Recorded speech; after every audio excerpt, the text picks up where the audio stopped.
Breaking news ములకల చెరువు కల్తీ మద్యం కేసులో A1 గా ఉన్న జనార్దన్ రావును పోలీసులు అరెస్ట్ చేశారు. గన్నవరం ఎయిర్పోర్ట్ లో ఆయన్ను అరెస్ట్ చేశారు.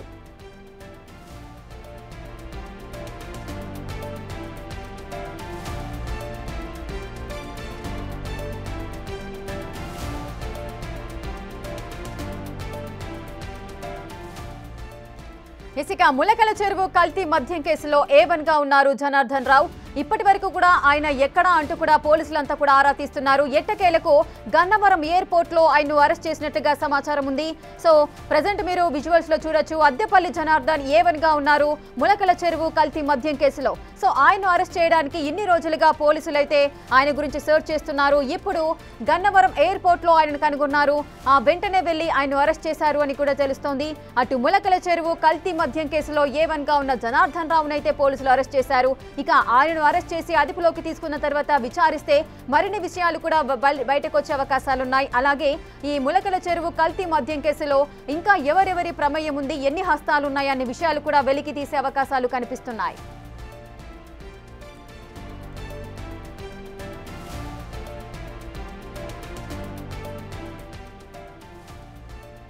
ఇసిక ములకల చెరువు కల్తీ మద్యం కేసులో A1 గా ఉన్న జనార్దన్ రావును పోలీసులు అరెస్ట్ చేశారు.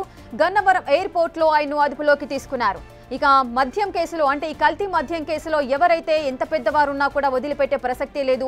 సొంత పార్టీ నేతలైనా, ప్రత్యక్ష పార్టీ లేదంటే ప్రత్యర్థ పార్టీలో ఉన్న వ్యక్తులైనా సరే ఎవరిని కూడా ఉపేక్షించేది లేదు అంటూ కూడా ఏపీ సీఎం చంద్రబాబు నాయుడు ఆదేశాలు ఏవైతే ఉన్నాయో ఆ మేరకు ఎవరెవరి ప్రమేయం ఉందో వారిని పార్టీ నుంచి కూడా సస్పెండ్ చేయడం జరిగింది. అలాగే A1 గా ఉన్న ఇప్పుడు జనార్దన్ రావును ఎట్టకేలకైతే పోలీసులు అరెస్ట్ చేశారు. గన్నవరం ఎయిర్పోర్ట్ లో ఆయన్ను అదుపులోకి తీసుకున్నట్టుగా సమాచారం అందుతోంది. ఇక A1 గా ఉన్న ఈ జనార్దన్ రావును ఒకవేళ విచారణ జరిపించినట్లయితే ఇక విచారణలో కూడా మరిన్ని కీలకమైన విషయాలైతే వెలుగులోకి వచ్చే అవకాశాలున్నాయి. ఇంకా ఈ మద్యం కేసులో, ఈ కల్తీ మద్యం కేసుకు సంబంధించి ఎవరెవరి హస్తాలున్నాయి, ఎంతమంది నేతల ప్రమేయం ఉంది, పొలిటీషియన్స్ కానీ లేదా ఇండస్ట్రియలిస్ట్ కానీ, సో ఈ విధమైన ఏ విభాగాలకు సంబంధించిన వ్యక్తులు ఉన్నారు ఇందులో అనే విషయం కూడా బయటకు వచ్చే అవకాశాలున్నాయి. మరిన్ని విచారణలు, అదేవిధంగా మరికొన్ని ఎంక్వైరీలు కూడా జరిగే అవకాశాలున్నాయి. మరిన్ని అరెస్టులు కూడా చోటు చేసుకునే అవకాశం కూడా కనిపిస్తోంది.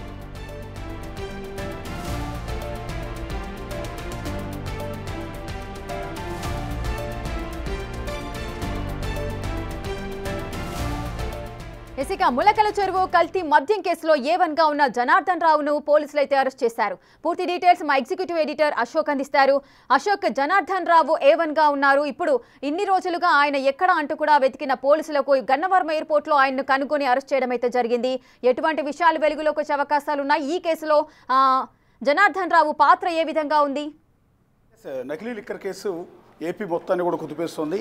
సో ఇప్పుడు మీరు అన్నట్టుగా టెక్నికల్గా గన్నవరం ఎయిర్పోర్ట్లో జనార్దన్ని అరెస్టు చేశారు అనే కంటే కూడా అతను ఈ కేసులో లొంగిపోవడానికి ఆఫ్రికా నుంచి ఇక్కడికి వచ్చారు అనేది మనకి ఉన్న పూర్తి సమాచారం. తనకు తానే వచ్చి లొంగిపోతానని తన సన్నిహితుల దగ్గర 2 రోజుల క్రితం కూడా చెప్పారు.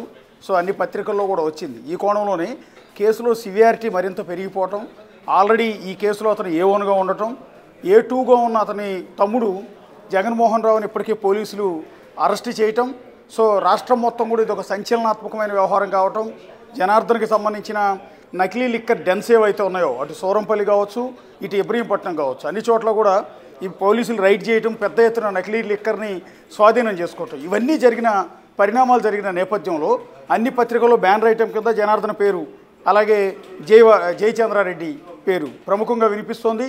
సో ఇంతటి వ్యవహారంలో ఇంకెక్కువ కాలం ఆఫ్రికాలో దాక్కుంటే తీవ్రమైన పరిణామాలు ఉంటాయి. అవసరమైతే ఏపీ పోలీసులు అక్కడికి వచ్చి ఆ దేశ అనుమతి తీసుకునైనా సరే జనార్దన్ని మళ్ళీ ఆంధ్రాకు పట్టుకొచ్చే అవకాశం ఉన్న నేపథ్యంలో ముందుగానే అప్రమత్తమైన జనార్దన్ రావు తానే స్వయంగా ఆఫ్రికా నుంచి బయలుదేరి వచ్చారు.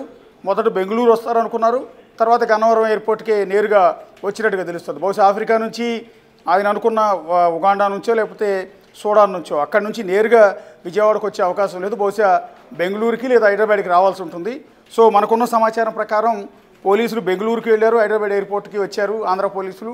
వచ్చిన తర్వాత అతను బహుశా బెంగళూరుకు వచ్చాడు అనేది మనకి ఇంతవరకు ఉన్న సమాచారం. బెంగళూరు నుంచి పోలీసులకి అతనే సరెండర్ అయిపోయాడు. అక్కడ నుంచి పోలీసులే మళ్ళీ ఫ్లైట్లో గన్నవరం ఎయిర్పోర్ట్కి తీసుకొచ్చారు. టెక్నికల్గా ఉండటం కోసం గన్నవరం ఎయిర్పోర్ట్లో అరెస్ట్ అయినట్టుగా చూపిస్తున్నట్టుగా తెలుస్తుంది. సో మొత్తం మీద అయితే ఈ కేసులో ఇది ఒక పెద్ద బ్రేక్ త్రూ అనే చెప్పాల్సి ఉంటుంది. అత్యంత సంచలనమైన విషయం. ఏపీ రాజకీయాలను ప్రస్తుతం కుదిపేస్తోంది. ఎందుకంటే అధికార ప్రతిపక్షాల మధ్య పెద్ద యుద్ధమే జరుగుతోంది ఈ నకిలీ లిక్కర్ ఇష్యూలో. సో ఇలాంటి తరుణంలో నిన్న జగన్మోహన్ రెడ్డి కూడా ఇదే నకిలీ లిక్కర్ కోసం చాలా తీవ్రంగానే మాట్లాడారు. సో అధికార పార్టీయే తమ నేతల చేత నకిలీ లిక్కర్ తయారు చేస్తున్నారనే ఆరోపణలు కూడా చేసిన నేపథ్యంలో కేసులో సివియారిటీ మరింత పెరిగింది.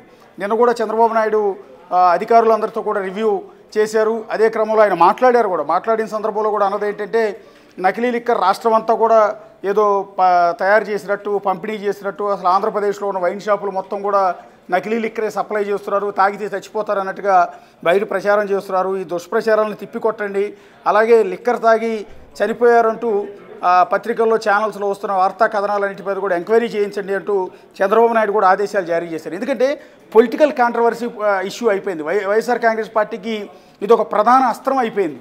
ఏదంటే ఆల్రెడీ గత 5 ఏళ్లలో జగన్మోహన్ రెడ్డి సీఎంగా ఉన్నప్పుడు లిక్కర్లో అవకతవకలు జరిగాయి. లిక్కర్ అమ్మకాల్లో ప్రభుత్వమే మద్యం అమ్మిన విధానంలో 3,500 కోట్లకు పైగా జగన్ సర్కార్లో ఉన్న ముఖ్య నేతలంతా కలిసి దోచుకున్నారు అనేది కూటమి ప్రభుత్వం వచ్చిన తర్వాత చేసిన అలిగేషన్. అందుకోసం ఒక సిట్ ఏర్పాటు చేసింది. అందులో మిథున్ రెడ్డి సహా అనేక మంది వైఎస్ఆర్ కాంగ్రెస్ పార్టీ ముఖ్య నేతలందరినీ కూడా ఆ కేసులో అరెస్టులు చేసింది. ఇప్పటికీ కూడా అరెస్టులు కొనసాగుతూ ఉన్నాయి. కేసు విచారణ సాగుతున్న తరుణంలో ఒక టీడీపీ నేత జయచంద్రారెడ్డి ఆధ్వర్యంలో మరో టీడీపీ నేత అద్దేపల్లి జనార్దన్ వీళ్ళందరూ కలిసి ఏకంగా నకిలీ లిక్కర్ తయారు చేయడానికి ఒక స్పిరిట్ తీసుకొచ్చి నీళ్ళల్లో కలిపి డైల్యూట్ చేసి దాన్ని బాటిల్లో నింపేసి మార్కెట్లో చలామణిలో ఉన్న బ్రాండ్ల పేరుతో వైన్ షాపులు, బెల్ట్ షాపుల్లో అమ్మిన వైనంతో ఒక్కసారిగా వైసీపీకి ప్రాణం లేసొచ్చినట్టుగా చెప్పాల్సి ఉంటుంది. ఎందుకంటే ఏ లిక్కర్ కేసులో అయితే మమ్మల్ని ఇబ్బంది పెట్టి అరెస్టులు చేస్తున్నారో అదే లిక్కర్ కేసులో ఏకంగా నకిలీ లిక్కర్ తయారు చేసిన కేసులో టీడీపీ నేతలే దొరకటం, ఏకంగా తంబలపల్లి నియోజకవర్గం నుంచి టీడీపీ నుంచి ఎమ్మెల్యేగా పోటీ చేసిన జయచంద్రారెడ్డి అరెస్ట్ కావటం.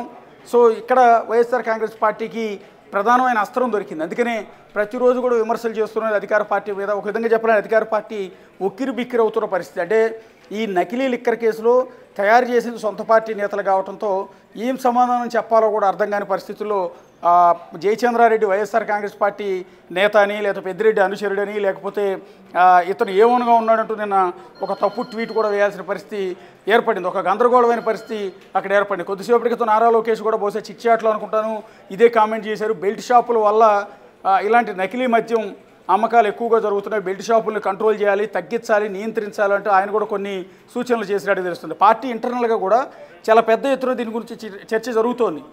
ఏదైతే లిక్కర్ కేసులో జగన్ ఇరికిచ్చే ప్రయత్నం మనం చేశామో ఇప్పుడు అదే నకిలీ లిక్కర్ మరక మనకు అంటుకుంది. దీని నుంచి ఎట్లా సర్వైవల్ ముందుకెళ్ళటం అనే దాని మీద ఎక్కడికెక్కడ డెన్నులు దొరకటం, ఆ డెన్నుల్లో భారీ ఎత్తున లిక్కర్ దొరకటం, రకరకాల కొత్త కోణాలన్నీ బయటపడుతున్న నేపథ్యంలో ఎట్టి పరిస్థితుల్లో దీన్ని ఇక్కడితో ముగించాలన్న నిర్ణయానికి వచ్చినట్టుగా కూడా తెలుస్తుంది. అందులో భాగంగానే టీడీపీ ముఖ్య నేతలు లేదా ప్రభుత్వ పెద్దలు జనార్దన్ రావుత్ ఇప్పటికే మాట్లాడినట్టుగా కూడా కొంత సమాచారం తెలుస్తోంది.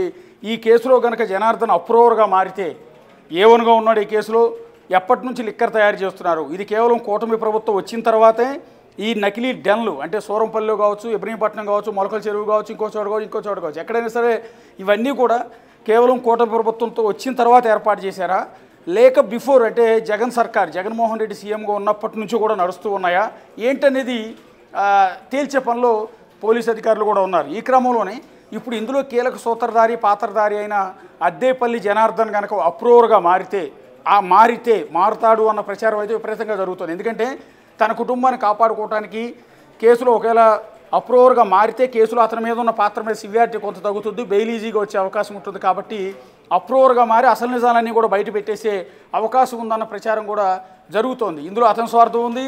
పోలీసు అధికారులు కూడా అతను అప్రూవర్గా మారితే కేసులో కీలకమైన అంశాలన్నీ బయటకు వచ్చే అవకాశం ఉంటుంది. ఎవరెవరు వెనక ఉన్నారు, కేవలం కూటమి ప్రభుత్వం వచ్చిన తర్వాత ఏర్పాటు చేసిందా లేకపోతే అంత ముందు నుంచి కూడా ఇవి నడుస్తున్నాయా అని. ఒకవేళ కూటమి ప్రభుత్వం వచ్చిన దగ్గర నుంచి ఏర్పాటు చేసింది అయితే ఆ మకిలి ఖచ్చితంగా అధికార కూటమి ప్రభుత్వానికి టీడీపీకి పర్టికులర్గా చాలా ఇబ్బందికరమైన అంశం అవుతుంది 2029 ఎన్నికల వరకు. అలా కాకుండా ఒకవేళ అద్దేపల్లి జనార్దన్ కనుక అప్రూవర్గా మారి తన స్టేట్మెంట్లో ఇది ఇప్పుడు మాత్రమే కాదు గత ప్రభుత్వ హయాంలో అంటే జగన్మోహన్ రెడ్డి సీఎంగా ఉన్నప్పటి నుంచి కూడా ఇదే నకిలీ లిక్కర్ తయారు చేసి విక్రయిస్తున్నాం అన్న మాట కనుక అతను చెప్తే అప్పుడు కేసులో మళ్ళీ కొత్త మలుపు తీసుకుంటుంది. అప్పుడు టీడీపీ మీద కూటమి ప్రభుత్వం మీద లోడు తగ్గుతుంది. మళ్ళీ వైఎస్ఆర్ కాంగ్రెస్ పార్టీ మీద వీళ్ళు విమర్శల దాడి పెంచే అవకాశం చాలా ఎక్కువగా ఉంటుంది. అంటే మీ ప్రభుత్వం నుంచి ఇది చేస్తూ ఉన్నారు, కూటమి ప్రభుత్వం కొత్తగా చేసింది కాదు అన్న పాయింట్ని వీళ్ళు రైజ్ చేసే అవకాశం ఉంటుంది. ఈ కోణాల్లోనే అతన్ని ఆ కండిషన్ మీద అంటే అప్రూవర్గా మారిపోయి ఎవరెవరు కీలకమైన నేతలు ఉన్నారు, ఎవరు ముఖ్య నేతలు ఉన్నారు, ఎక్కడెక్కడ నుంచి ఈ లిక్కర్ తయారీ కేంద్రాలు ఉన్నాయి, ఎక్కడెక్కడ ఎన్నెన్ని బాటిల్స్ అమ్మారు, వైన్ షాపుల్లో అమ్మారా, బెల్ట్ షాపుల్లో అమ్ముతున్నారా ఏంటనేది మొత్తం కూపి అతని నుంచి లాగబోతున్నారు. బహుశా అది రేపటి నుంచి ఇన్వెస్టిగేషన్, ఇప్పుడు ఆల్రెడీ అరెస్ట్ చేశారు కాబట్టి రేపు కోర్టులో పెట్టాల్సి ఉంటుంది. కోర్టులో అతను హాజరుపరిచిన తర్వాత కస్టడీకి ఒక 6 రోజుల పాటు తీసుకునే అవకాశం ఉంటుంది. కస్టడీలో కనుక అతను అప్రూవర్గా మారతానని స్టేట్మెంట్ ఇస్తే కేసు కొత్త మలుపు తీసుకునే అవకాశం అయితే చాలా క్లియర్గా ఉంటుంది. ఇప్పుడు అద్దేపల్లి జనార్దన్ తర్వాత నెక్స్ట్ టార్గెట్ జయచంద్రారెడ్డి. సో ప్రస్తుతానికి జయచంద్రారెడ్డి పేరు ఎఫ్ఐఆర్లో లేదు. నిన్న పొరపాటున తెలుగుదేశం పార్టీ అఫీషియల్ ట్వీట్లో A1 జయచంద్రారెడ్డి అని వాళ్ళు మెన్షన్ చేసి ఆ తర్వాత ట్వీట్ డిలీట్ చేసినట్టున్నారు బహుశా. సో ఇప్పుడు అద్దేపల్లి అంటే దాని అర్థం జయచంద్రారెడ్డిని కూడా ఈ కేసు ఎఫ్ఐఆర్లో చేర్చబోతున్నారు అని తెలుస్తోంది. సో ఎఫ్ఐఆర్లో చేరిస్తే జయచంద్రారెడ్డి కూడా అనివార్యంగా ఆఫ్రికా నుంచి పరుగులు తీసుకుంటూ రావాల్సి ఉంటుంది. ఎంతకాలం అక్కడ దాక్కోవటం అనేది అసాధ్యం కాబట్టి వచ్చిన తర్వాత జయచంద్రారెడ్డిని కూడా అరెస్ట్ చేస్తారా, లేకపోతే అద్దేపల్లి జనార్దన్ అరెస్ట్తోనే దీన్ని క్లోజ్ చేస్తారా అన్నది ఇంకా చూడాల్సి ఉంటుంది.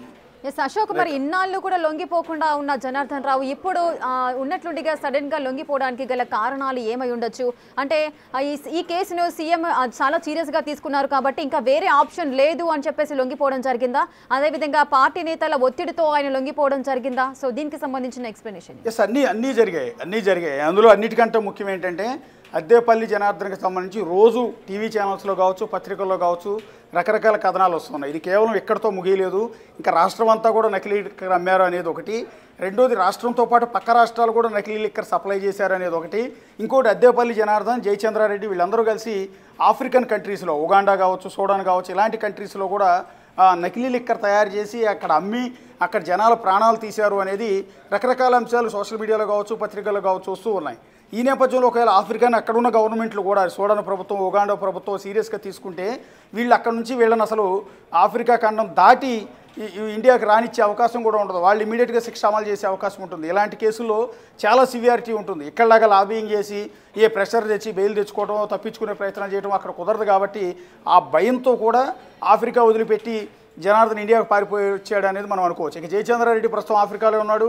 అతను కూడా ప్రాబ్లమే, ఎందుకంటే అక్కడ లోకల్గా ఈ ఇష్యూ ఆల్రెడీ ఆంధ్రప్రదేశ్ ప్రభుత్వం, ఇక్కడ పోలీసులు, అక్కడ ఆఫ్రికన్ గవర్నమెంట్స్ కూడా బహుశా రీచ్ చేసి ఉంటుంది. మీ కంట్రీలో కూడా నకిలీ లిక్కర్ ఇదే విధంగా తయారు చేసి మీ జనాల జీవితాలతో వీళ్ళు ఆటలాడుకుంటున్నారు అన్న ఇన్ఫర్మేషన్ అక్కడ ప్రభుత్వాలకు కనుక చేరిస్తే వాళ్ళకి తీవ్రమైన ముప్పు ఉంటుంది. కాబట్టి జయచంద్రారెడ్డి కూడా అనూహ్యంగా అక్కడ నుంచి పారిపోయి ఇండియా వచ్చే అవకాశం ఉంటుంది. ఒకవేళ వచ్చి అందువల్ల అంటే ఈ ఒత్తిడిలోనే ఒకటి అక్కడ ప్రభుత్వాల నుంచి ఇబ్బంది ఉంటుంది, రెండోది కేసు సివియారిటీ పెరిగింది, మూడోది అద్దేపల్లి జనార్దన్ సోదరుడు జగన్మోహన్ రావుని పోలీసులు అరెస్ట్ చేయటం, ఈ సొంత తమ్ముడు అరెస్ట్ చేసిన నేపథ్యంలో జనార్దన్ మరింత ఆందోళనకు గురవుతాడు ఆటోమేటిక్గానే. సో ఇంకా ఎన్ని ఇబ్బందులు ఉంటాయి, ఇంకా అతని వ్యాపార సామ్రాజ్యం అంతా కుప్పకూలిపోయింది.